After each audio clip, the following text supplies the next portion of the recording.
Alright, hey, welcome back. It's been 7 months since my last video, so if y'all are still here, you're a real one, because holy f***, it's been a long time. But basically, you've already read the title today. I'm gonna make a video about my own, am I even in focus here? I don't know. My personal experience with the Brazilian butt lift surgery, the BBL if you would.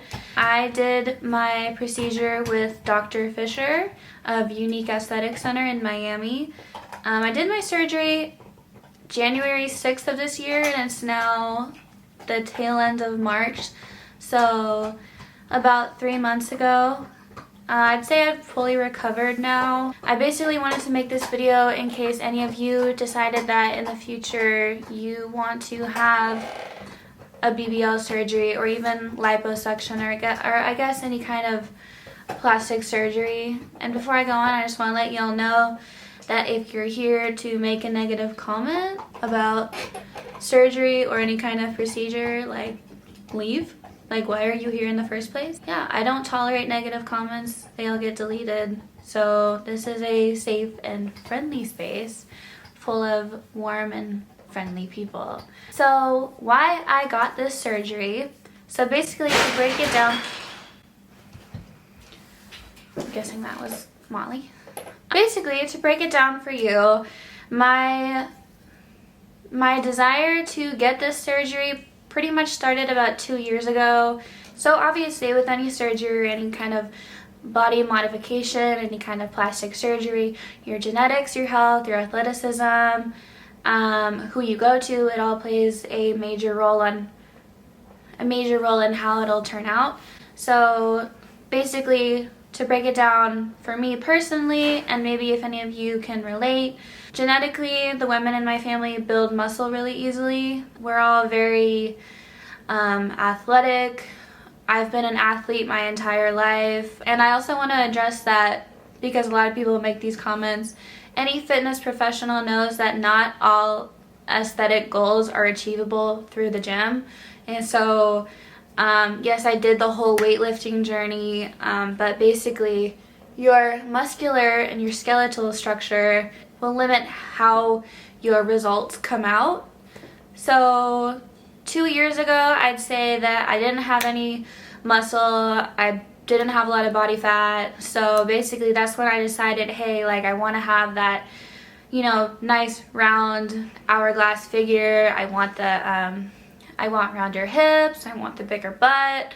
So basically I started from there. So I started weightlifting, I started eating more, and I was happy with where I got to, but of course it was limited because the muscular structure of the butt, it gave me projection in my butt, so there was like the nice little slope, but my hips weren't filled out, and that's kind of what I wanted. And obviously you can't really get that in the gym because you don't have muscle there, nor do you have like a lot of fat deposit right there. So basically the only viable option for me was getting the Brazilian butt lift surgery so they could transfer body fat to my hips so I could have, you know, the rounder shape. And then right before my surgery, I gained about 10 to 15 pounds of fat so they could transfer it to my hips and my butt.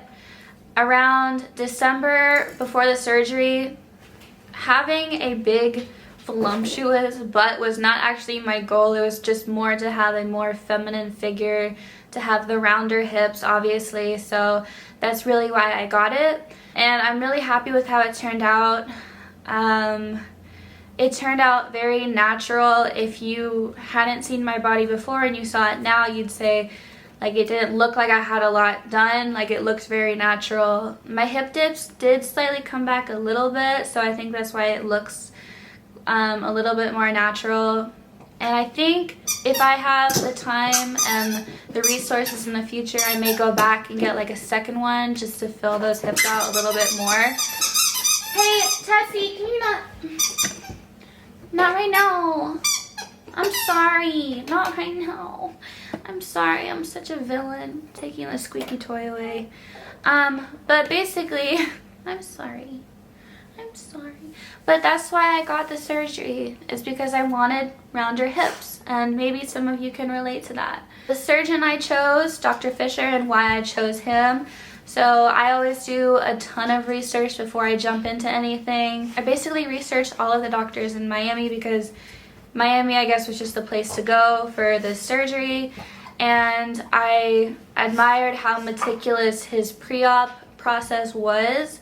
Obviously because, you know, I want the best outcome, and also I don't want any, well, really like a very small chance of any kind of complication in the surgery. So that's why I chose Dr. Fisher. A lot of girls do go out of the States. I think it's just, for me, I'm not familiar with the healthcare system in other countries, so it's a little bit scary for me to go and have a surgery like that done in another country personally. The price, I'm going to tell you the price of the surgery and everything that I basically paid. I'll get more into like the post-op process, but I'll include all the prices right now. So the 360 liposuction, because they lipo your abdomen and your back basically, and the liposuction and the fat transfer was $9,000.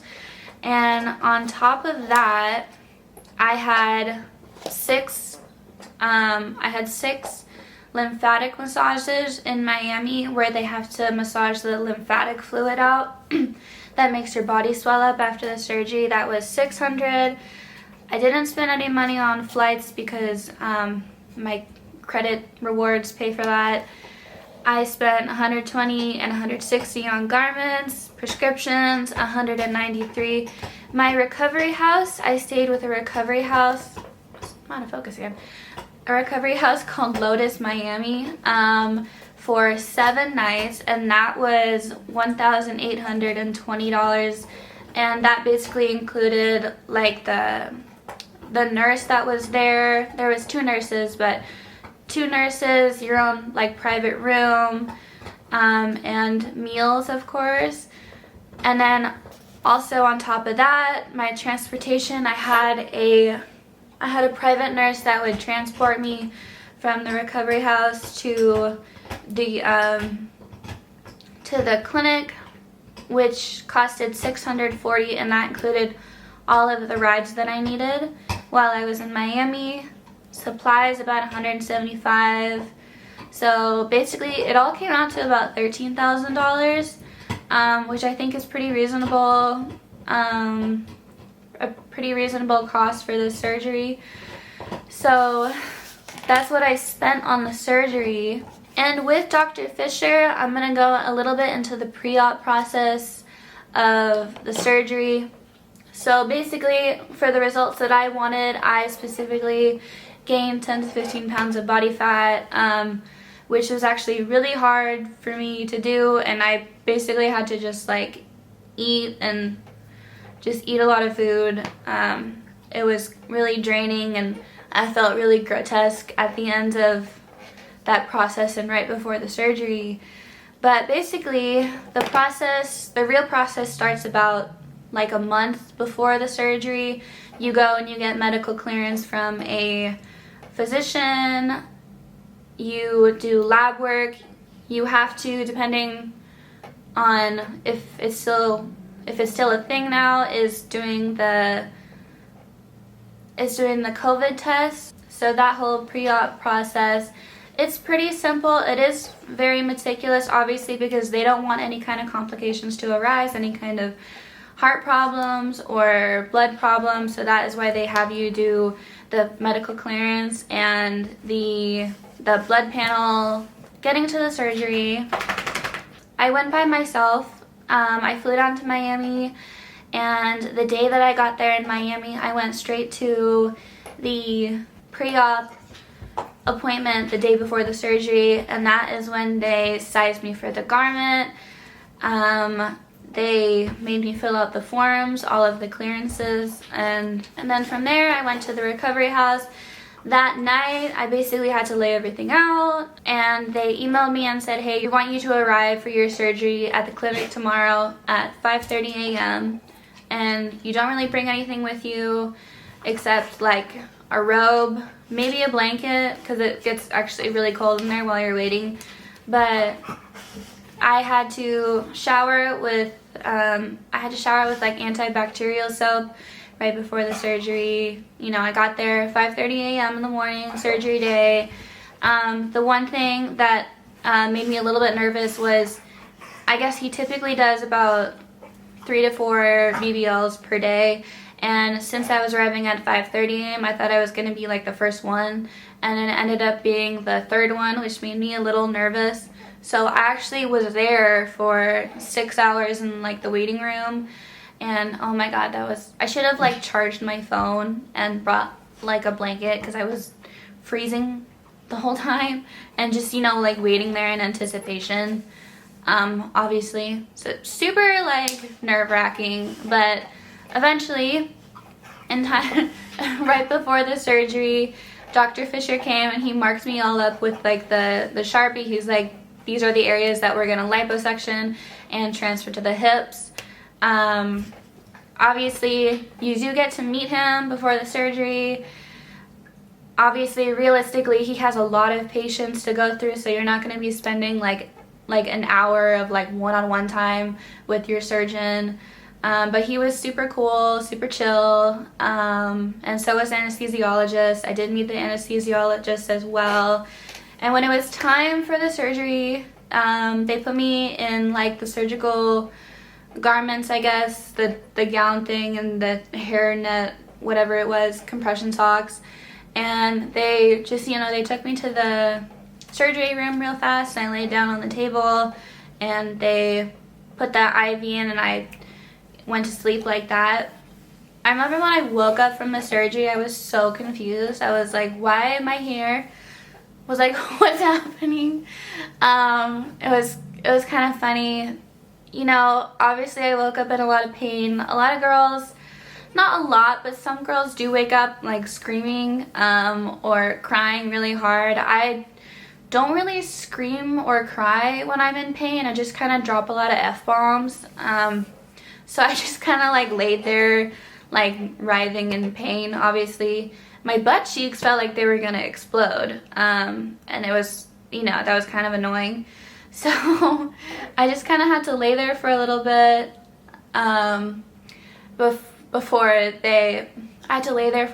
before my driver came and got me. They basically put me in a wheelchair. Yes, I did sit on my butt for that.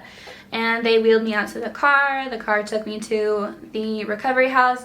I didn't actually faint at all. A lot of girls do faint or they pass out right after the surgery, you know, like standing up or, you know, moving or whatever. Luckily that didn't happen for me. I feel like my recovery process was actually really smooth.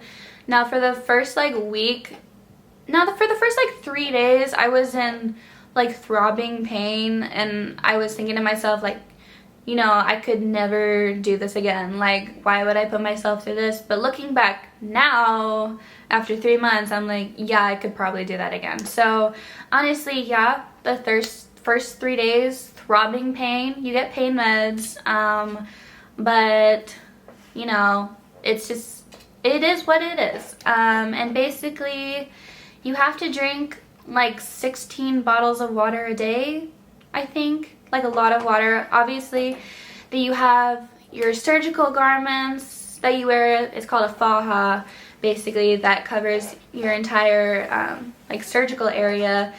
And obviously, like, I had a lot of lymphatic fluid that was leaking. There was blood, there was like bloody lymphatic fluid, and all of that is natural. Like every girl, actually, if you're not draining, it's bad. So if you are draining, it's good. It felt really disgusting the entire time. That's why I could never really do it with like a friend or a boyfriend, because I'm like, I would never let anyone see me in the position that I am right now. Also, I had a drain that I had to keep in for 5 days, and obviously it drained the fluid. And for 5 days, once a day, I would drive to the clinic because they did a massage there for me. And then on top of that, I also got 6 more massages at the house from another private nurse, which I think is good to get like the majority of your massages out of the way while you're still recovering there for like a week after. Oh my god, she's like ripping up the pillow. What are you doing? You don't do that. That's not like you. You don't rip things up. What the hell? Now, I would say though, realistically, the most painful part are the massages. They're called lymphatic massages. And basically what happens is after surgery, you have an excess or like a bubbles of lymphatic fluid that are like right underneath your skin around the lipo areas, because when they're liposectioning, the lymphatic tissue is disrupted, so it causes like fluid. Now, I'm not like a professional, so don't quote me directly on this. I just have an idea of what happens. Hey, stop it. Damn. Oh, God, being a menace right now. Wow, I didn't raise you like this. Whatever. So yeah, the massages, they have to basically push all of that fluid out of your drains, like out into your drain or out of the little drain holes. What are they called? Open up your incision holes a little bit, like with like a little toothpick, or I don't know what it is. And they have to push the fluid out that way. Super uncomfortable. Worst thing I've ever been through, but it is what it is, and it happened. So obviously I don't really do well with I don't do great with like the bodily fluid and like the drains and stuff. That's probably why I decided not to actually become a doctor in the end. So it was super horrible, but again, it is what it is. So that's why I got that. Holy crap. Okay, yeah, the last time you go into the clinic before you leave Miami or wherever you are to go home, you go to the clinic and they take the drain out. Again, like 3 seconds of sheer blinding pain when they do that. But I'm being so like obscure right now, but I'm just telling it like it is. My whole brand is being transparent, so that's what I'm giving you, is transparency. Was it worth it? Yes. Yes, it was.